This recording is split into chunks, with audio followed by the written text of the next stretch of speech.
6e République. Ah, oui. Il n'y a plus de groupe 5e, hein.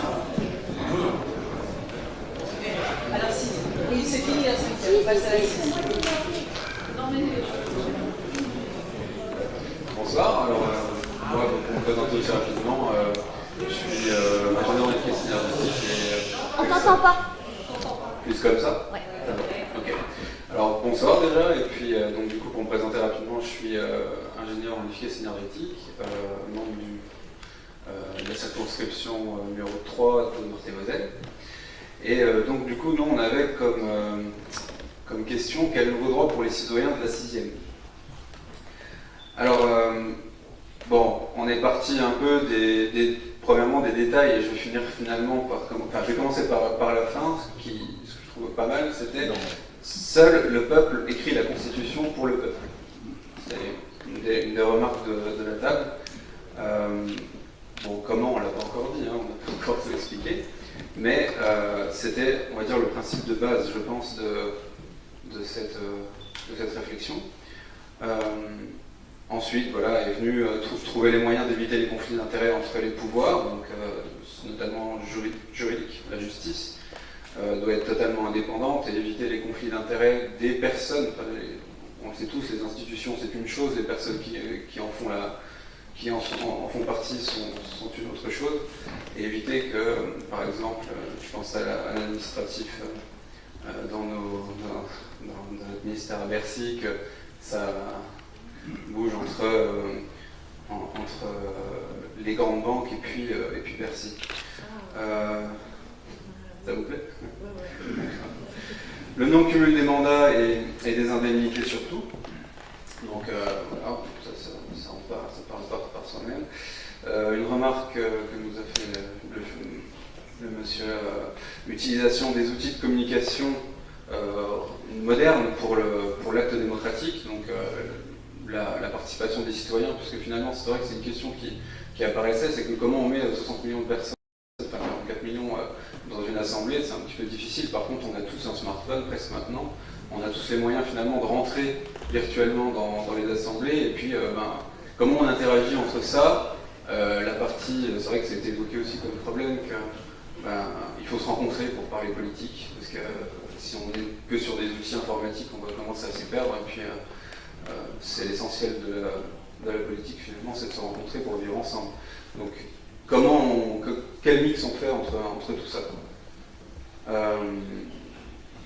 voilà, référendum d'initiative populaire, droit d'alerte, qui a été aussi évoqué, protection des lanceurs d'alerte, et puis révocation des élus, ça c'est aussi assez connu, mais finalement ce serait pas mal aussi de le mettre en place. Les indemnités cohérentes avec le salaire médian, c'était une des premières remarques de monsieur. C'est vrai qu'aujourd'hui, on peut être attiré par la politique pour des raisons purement financières. Donc, comment on fait pour inciter les gens à venir pour un mandat avant tout d'intérêt général? Je pense à Cuba, j'avais fait la remarque quand on y réfléchissait. Bon, c'est un système très différent du nôtre. Mais les politiques, notamment à l'Assemblée nationale, gagnent le salaire normal d'un Cubain, qui est de 20 €, hein, mais ils gagnent tous la même chose.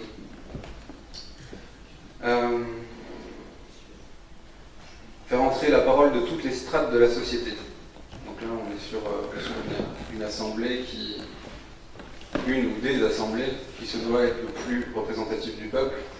Donc on va migrer tout doucement vers le tirage au sort, des choses comme ça, à savoir quelle dose de tirage au sort on met dans les assemblées.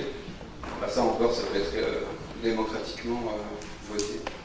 Et puis ensuite, il y avait tous les points, je disais de détails, c'est pas des détails, hein, mais c'est plus précis. C'est l'assurance de retrouver son emploi à la fin d'un mandat, le droit à la vie digne, le fait de disposer de son corps et d'inscrire dans la Constitution, hein, je veux dire.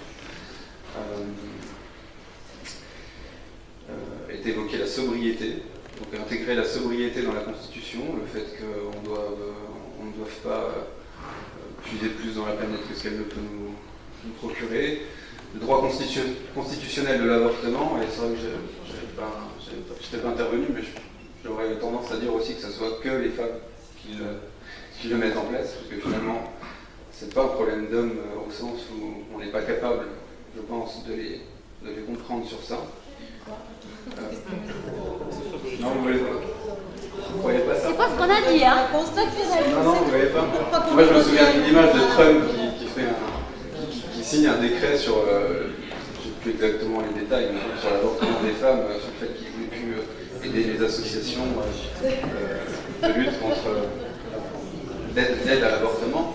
Et je me disais que finalement, il n'y avait que des hommes qui discutaient d'un problème qui est quand même essentiellement de femmes. C'est quand même à elles que ça les concerne. Là, il y a matière à débat. Voilà, il y a matière à débat. C'est pas d'accord. Ouais, c'est un terrain un peu glissant. J'ai essayé quand même. Sauf pour la responsabilité. Bon, oui, c'est que moi, tout à fait. Et puis finalement, on va conclure. La pauvreté, je l'ai oublié. Il y a aussi les inégalités, la pauvreté. Ça doit être aussi. Oui, mais ça faisait partie de la dignité. Je crois que ça faisait partie de la dignité. La dignité, ouais. Le droit à la vie digne qui regroupait tout ce qui était bâtiment, enfin le droit au logement, le droit d'avoir un salaire digne, voilà. Et puis inscrire constitutionnellement donc la lutte contre les souffrances, quelles sont aussi. Voilà. Je crois que j'ai à peu près Il y tout avait bossé. une chose, il y avait le droit au bonheur tel qu'il était dans la Constitution de 1793. Exact. Et dans le droit à disposer de son corps, c'était aussi de pouvoir Ça, mourir. droit si on à la souhaite. vie digne et Oui, mais disposition. concrètement, c'était droit à l'avortement et droit à la mort pour ceux qui le souhaitent. D'accord. Ok. Bon, j'ai des familles. Merci.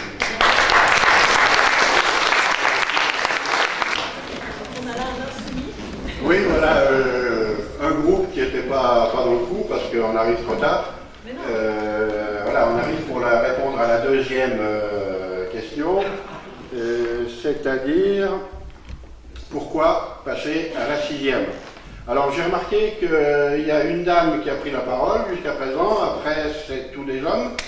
On a essayé de constituer un duo masculin-féminin, ça s'est pas fait.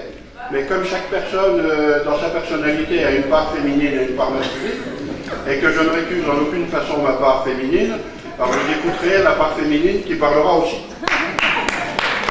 Donc, nous avons proposé des raisons de passer à la 6e République, la nécessité de placer dans la Constitution le droit à disposer de son corps, c'est-à-dire le droit à l'avortement.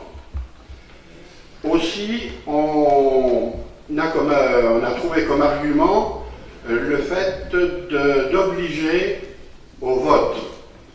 C'est-à-dire que chacun devra s'exprimer, même s'il met un bulletin blanc, et d'ailleurs justement, on en vient ensuite à la conclusion logique, c'est-à-dire la reconnaissance absolue du vote blanc. Alors on n'est pas rentré dans les conditions, on a commencé à y rentrer, puis on s'est rendu compte qu'on dérapait, parce que ce n'était pas notre rôle, c'est au rôle de la constituante, c'est-à-dire dans quelles conditions le bulletin blanc sera pris en compte, s'il y a une majorité de bulletins blancs, est-ce que le candidat est élu ou pas élu, etc. etc. On a abordé la question, on n'a pas fait de proposition dans ce sens-là, simplement on est resté sur les propositions, passer à la 6e République pour ça, entre autres. Ensuite, sur les votes, une partie en tout cas, d'élection par tirage au sort. Une partie, pareil, on n'a pas défini la totalité ou une partie, ou bref, le principe du tirage au sort. Un meilleur brassage aussi des élus, en termes pas seulement donc masculin-féminin, mais également en termes générationnels. Là, ce sera peut-être pas simple à mettre en place, mais il y a du boulot, et ben, ma foi, tout le monde se mettra au boulot dans la constituante. L'interdiction aussi des cumuls de mandats, ça existe déjà en termes vertical.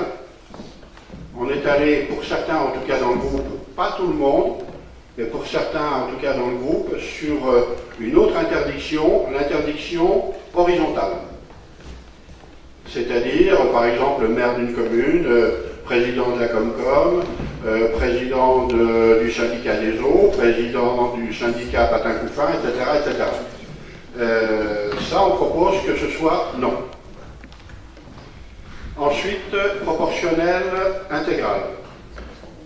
Ça peut être une raison qui peut donner à des personnes l'envie de se réinvestir dans la vie politique parce qu'au moins leur vote peut être pris en compte.